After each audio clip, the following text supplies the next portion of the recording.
Hey drummers, in today's lesson I want to talk about using the hi-hat to your advantage, being able to open and close it in different parts of drum beats to create sort of extra levels of spiciness. I've got the free PDF you can download from my website for free. You'll find the link beneath this video.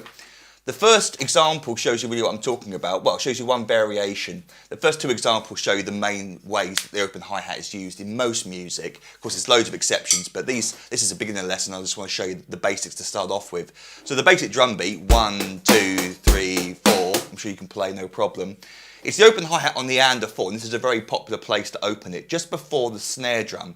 It could be on the and of 1, closing on 2, or it could be, in this case, the and of 3, closing on 4. But really using the open hi-hat as a chap, as that effect, where you've got an open hi-hat pitch, and then you close it with the snare drum. So this example slowly, 1 and 2 and 3 and 4, and 1 and 2 and 3, open, close, and. And we're going to see later on in this lesson that we're going to have examples where it opens with the bass drum and closes with the snare drum, or vice versa. In this example, you're opening the hi-hat on its own and it's closing with the snare drum. Anyway, let's hear this played up to speed a few times.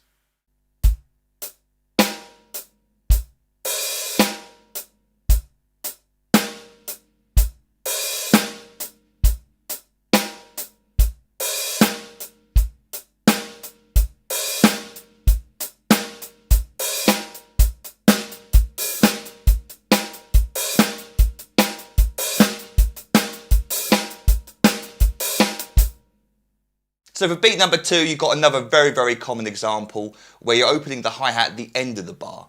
And this sort of drags you into beat 1, or pushes you into beat 1 of the next bar. Very sort of effective use of the hi-hat. You're opening with the hi-hat on its own, but this time it's closing with the bass drum foot.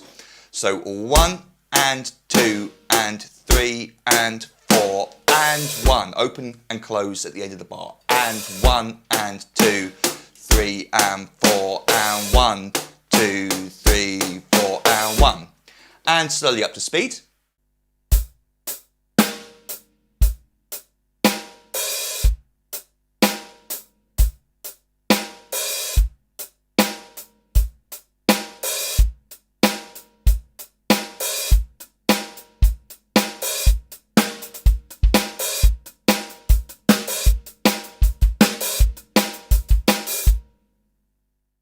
So for beat 3, I've shown you an example of where you can open and close it, or basically on every single and. So the and of 1, 2, 3 and 4 create this kind of like dance disco kind of beat.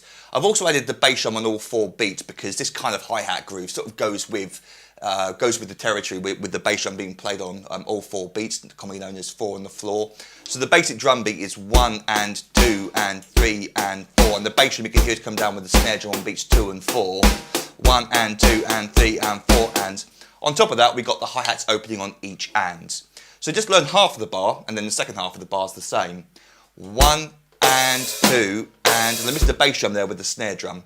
1 and 2 and 3. By the way, you could practice this without the bass drum on beats 2 and 4, as well as the bass drums on 2 and 4. Both require different coordination with your feet, so both are worth learning. 1 and 2 and 3. Open, close, open, 1 and 2 and 3 and 4 and 1 and 2 and 3 and 4. And the common thing a lot of drummers do with this kind of beat is they just strike the hi-hat on the ands. There was a previous lesson where I did offbeat hi-hats. I'll put a link up here somewhere. You're just playing the hi-hat on the ands, but you're opening at the same time. 1 and 2 and. It saves your right hand a little bit of work. It sounds almost identical to the other version, and it means you can play a bit faster as well. You're not playing with your right hand.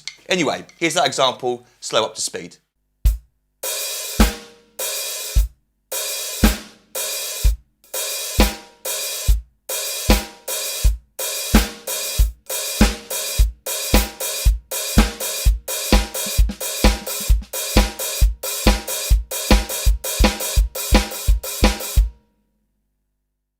So for beat 4, I've got an example that's a little bit less common, and that's opening the hi-hat on the downbeat, closing it on the and. For whatever reason, it doesn't groove as much in my opinion, but there's plenty of cool examples of drum beats where the open hi-hat opening on the downbeat fits the song perfectly.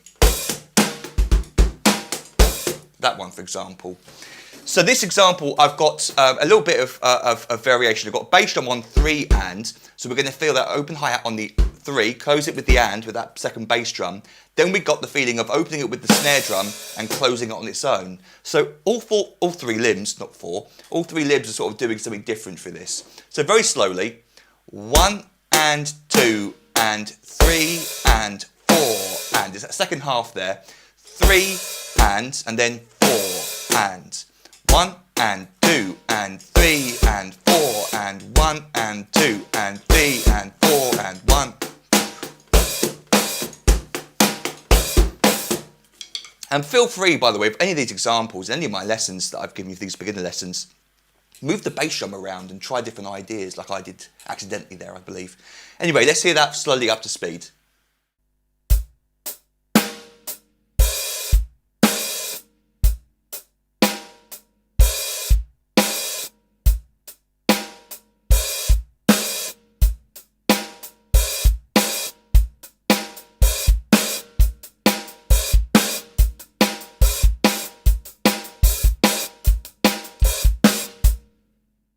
So B5 is a bit of a leap. We're playing double-handed 16th notes. I've included some extra little bass drum notes on 1 and 2 and a 3 and 4 E and a 1 E and a 2 E and a 3. Those bass drums just added a bit more flash to the groove. It's really the open hi-hat on the and a 3 that I want you to focus on. 1 E and a 2 E and a 3 E and 4 and. Now you can hear there that I've opened it on the and a 3. We're actually still playing the left hand on the of beat 3 as well. So you've got to have your left hand sort of play lightly at that point, because if you don't, you get 3 E and which is a different sound. You could use that as well, but you don't really want, well in this example, I don't want you to be able to play or be able to hear very strongly that left hand falling on the open hi-hat after it's already opened. It's really the and with the right hand that's the emphasis.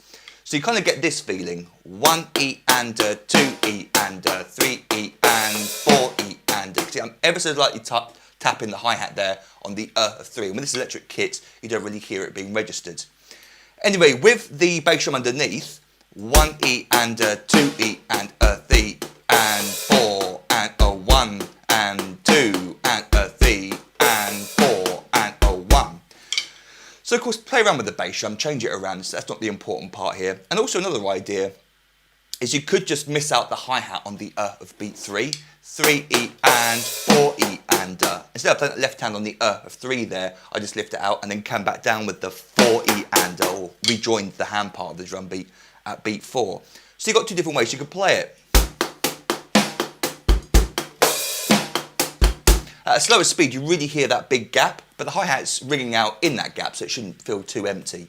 Anyway, here's what I've written on the chart for you, slowly up to speed.